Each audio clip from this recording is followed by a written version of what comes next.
What if everything you thought you knew about Roman Reigns was wrong? What if the man who built an empire, who conquered WrestleMania, who made grown men tap out and bow down, what if that man has been hiding something so dark, so calculated, so deeply buried in the shadows of WWE's backstage corridors, that when it finally comes to light, nothing in professional wrestling will ever be the same again? Tonight, we're not just talking about a storyline. We're not just talking about a rivalry. We're talking about a conspiracy that goes deeper than anything Raw has ever produced. And at the center of it all, a masked figure. A secret meeting. And the head of the table himself. Welcome back to Wrestling Impact. I'm your host, and if you are new here, buckle up because we do not do surface-level content on this channel. We dig. We investigate. We go behind the curtain and pull back every layer until the truth is standing right in front of us, raw and unfiltered. And what we uncovered this week? It had our entire team speechless. So let's get into it, because this story is just getting started.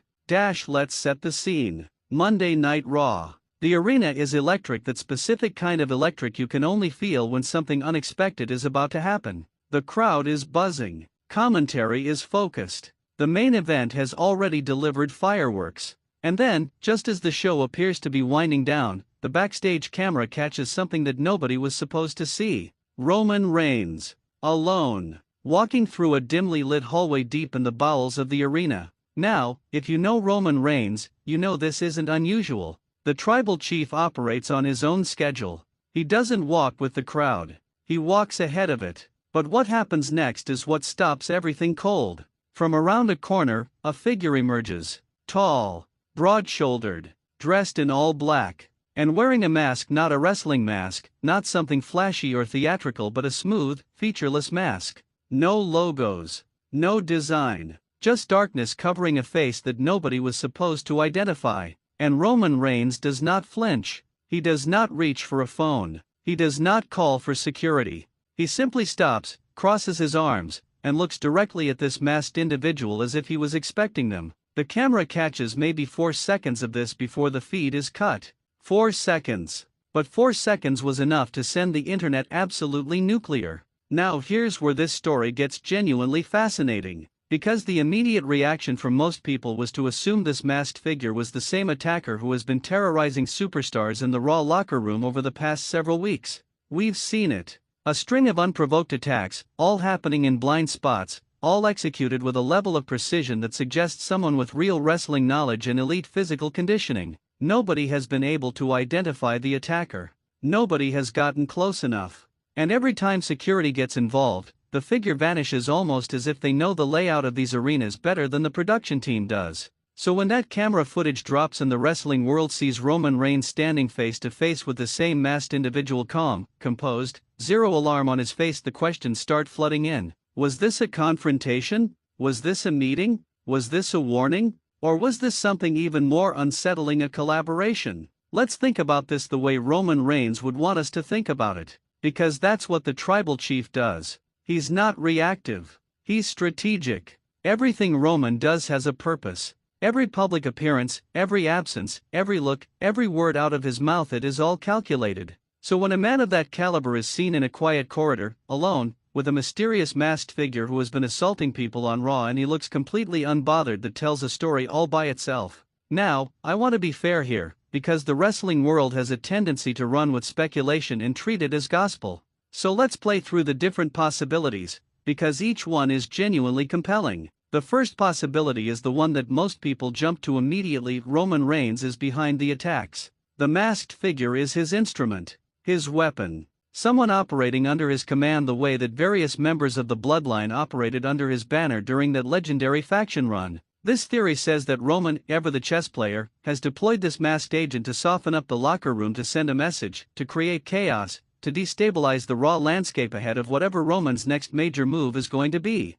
And honestly, it fits. It fits the character. It fits the history. Roman has never been afraid to operate in the shadows when it serves his agenda. If anything, that is where he is most dangerous. The second possibility, and this one is arguably even more exciting, is that Roman Reigns is not controlling the masked figure. He's confronting one. He went to that corridor specifically to have a face-to-face with whoever has been running wild on his territory. Because here's something people sometimes forget: Roman Reigns has relationships all over the WWE locker room. People owe him favors. People fear him. People respect him. And if someone is attacking superstars on Raw without his knowledge or blessing, that is a problem for the tribal chief. That is someone operating without permission. And Roman Reigns does not tolerate disrespect, not even from people wearing masks. The third possibility, and I saved this one for last because it is the most dramatic, is that the masked attacker is someone from Roman's past.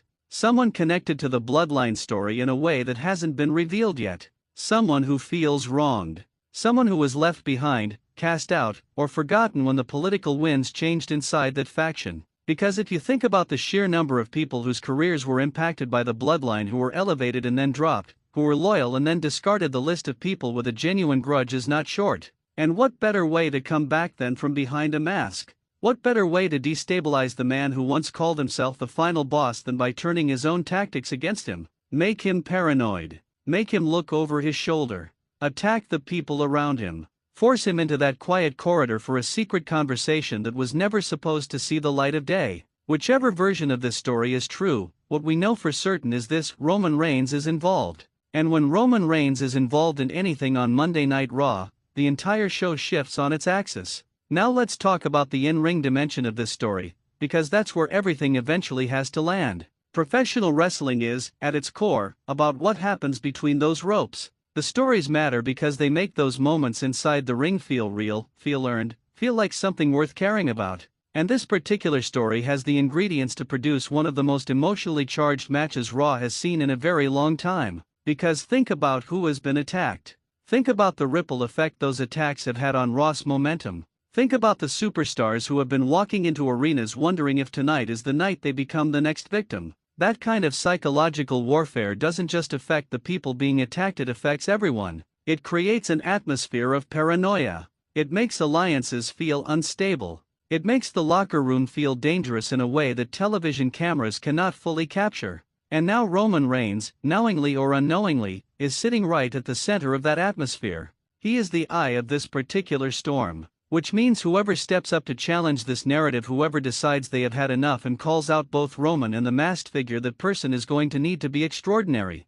They're going to need the courage of 10 people and the crowd behind them like a wall of sound. Can you imagine what that moment looks like? The music hitting, the walk down the ramp, the microphone in hand, the crowd on their feet, and that person, whoever it turns out to be, pointing directly at Roman Reigns and saying, "I know what you've been doing, and I'm not afraid of either of you." The roof would come off the building. Genuinely. Now let's talk about what Raw's creative team is actually building here, because the craftsmanship of this angle is worth appreciating. They have managed to reinsert Roman Reigns into the Raw conversation in a way that doesn't require him to be in the ring every single week. They have built mystery and suspense without over-explaining it. They have given the audience something to genuinely puzzle over, something where multiple theories all make narrative sense.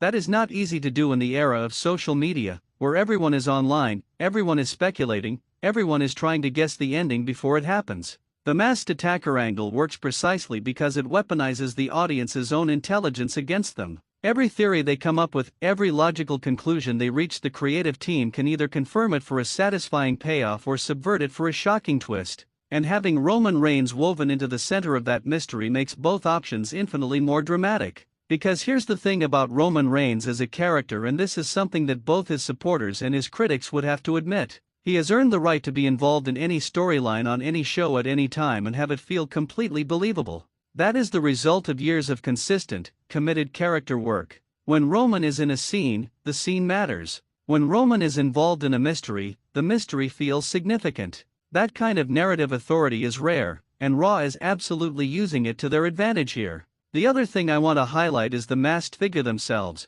because let's not lose sight of how effective this character has been without a single word being spoken. Think about the most effective wrestling villains across history, the ones who made your skin crawl, who made you genuinely uncomfortable, who made you lean forward in your seat because something felt wrong in the best possible way. Mystery is one of the most powerful tools in storytelling. The moment you reveal too much too fast, you break the spell. But when you control the revelation, when you let the audience sit with their fear and their curiosity just long enough, the payoff is exponential. Whoever is under that mask has been executed perfectly so far. Every attack deliberate. Every disappearance seamless. Every on-screen moment creating more questions than answers. And now, with the Roman Reigns footage adding a completely new dimension to the character, the appetite for that revelation has never been higher. When the mask finally comes off, and it will come off, because masks always come off, it needs to be in front of a live crowd. It needs to be a moment that the people in that arena will remember for the rest of their lives. It needs to be the kind of reveal that people text each other about immediately. That sends the internet into overdrive. That makes even the most casual fan lean over to the person next to them and say, "Did you see that?" That is the promise of this storyline. That is what's being built right now, one carefully crafted segment at a time. And the beautiful thing is that we are still early. The foundation is being laid. The chess pieces are being positioned. The tension is being stretched like a wire, and the question isn't whether it's going to snap. The question is exactly when, and exactly who is standing closest when it does. So where does this go from here? Realistically, the next few weeks on Raw are going to be critical. The attacks will likely escalate because that is the nature of this kind of story. The pressure builds. The stakes rise. Someone gets hurt badly enough that it can no longer be ignored by Raw's authority figures. An official investigation gets launched, which adds a layer of accountability and urgency. And somewhere in the middle of all of that, Roman Reigns, whether as puppet master, adversary, or reluctant participant, will be forced to make his position undeniably clear. That moment of clarity is going to be electric. Because whichever way Roman breaks, whether he's revealed as the one pulling the strings or whether he steps forward as the one willing to unmask the threat, it redefines his character going forward. It sets the stage for rivalries and matches that the Raw audience will absolutely lose their minds over. And we are going to be here for every single second of it. This is what wrestling does when it is operating at its absolute best. It makes you feel something. It makes you wonder. It pulls you into a world where the line between performance and genuine emotion gets beautifully blurred, where you find yourself actually invested in what happens next, actually caring about the characters, actually feeling the stakes like they are real because in the context of the story being told, they are. Roman Reigns in a darkened corridor. A masked figure with no name and no face. For seconds of footage that changed everything. This is Monday Night Raw. This is professional wrestling. And this is only the beginning. If this video gave you chills the way writing it gave us chills, hit that like button right now. It genuinely means the world to this channel and it helps us keep delivering content at this level. Drop your theory in the comments. Who is under the mask? Is Roman pulling the strings or is he being played? We want to know what you think because this community has some of the sharpest wrestling minds on the internet. And if you are not subscribed to Wrestling Impact yet, what are you waiting for? This is where the real analysis lives. Hit subscribe, hit the notification bell, and we will see you in the next one. Because trust us, the story is just getting started.